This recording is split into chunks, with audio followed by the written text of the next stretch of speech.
O primeiro modo de produção é o modo de produção comunal ou primitivo. Nas sociedades primitivas haviam pequenos grupos chamados clãs, que se juntaram para garantir a sobrevivência humana. Tempos depois, com o aumento das populações, esses grupos se tornaram tribos. A organização dentro delas era uma sociedade coletivista e com uma economia igualitária. Os indivíduos eles trabalhavam pelo bem comum, de forma a compartilhar a produção, a não determinar a propriedade privada dos instrumentos de trabalho, dos bens produzidos ou mesmo da terra. As divisões sociais do trabalho, elas eram baseadas no sexo e na idade. As lideranças do grupo eram por questões de experiência e não de coesão. Eles dependiam essencialmente dos recursos naturais e dos objetos encontrados ou produzidos de forma artesanal.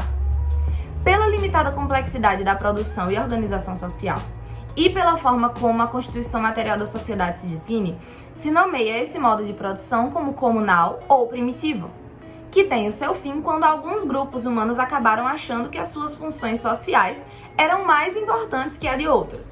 Assim, alguns sacerdotes, por exemplo, começaram a se apropriar do bem que era público, havendo assim o surgimento da propriedade privada da terra.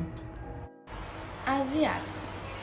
O modo como se estruturava a economia e a produção de bens nos primeiros estados surgidos no Oriente, como por exemplo Índia, China e Egito. Bom, a agricultura que fez o homem abandonar o nomadismo continuava sendo a mola propulsora de todas as comunidades mais avançadas iam surgir.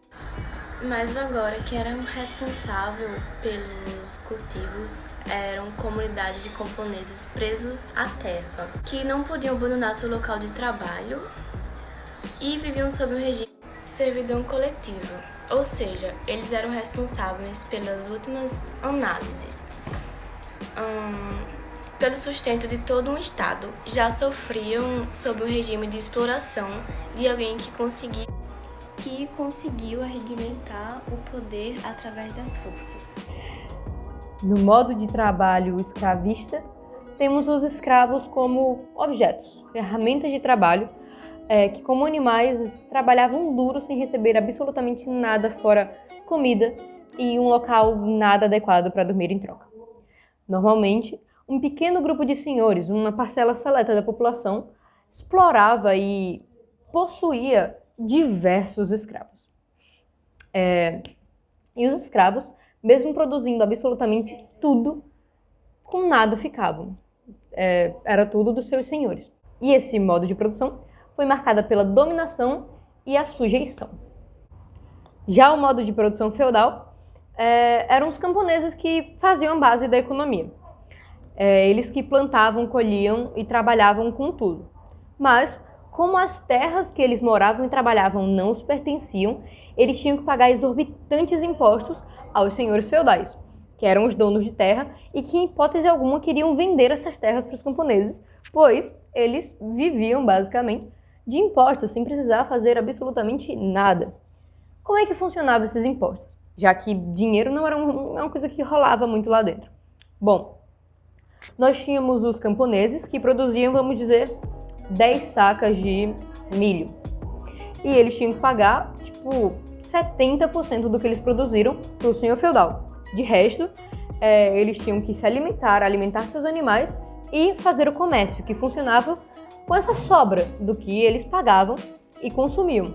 E eles podiam trocar essa sobra com os outros camponeses que moravam em seu feudo. A partir do mundo moderno, temos o surgimento de um novo modo de produção, o modo de produção capitalista. Neste modo, nós temos a burguesia, que é a dona dos bens de produção, e o proletário, é aquele que vende o seu tempo e a sua força de trabalho. O capitalismo passou por diversas transformações desde o século XV até os dias de hoje, com processos de tecnologia principalmente, porém mantendo a sua essência, que é a exploração do capital sobre o trabalho e a propriedade privada do capital, que pode ser acumulado livremente e gerenciado pelas leis de mercado. O modo de produção capitalista ele está orientado para o lucro, Este é o resultado do investimento realizado por um empresário, por exemplo, depois da venda dos seus produtos ou serviços.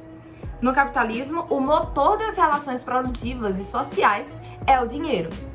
Para que este possa circular, o capitalismo transforma tudo em mercadoria, porque assim podem ser compradas e vendidas em troca de dinheiro.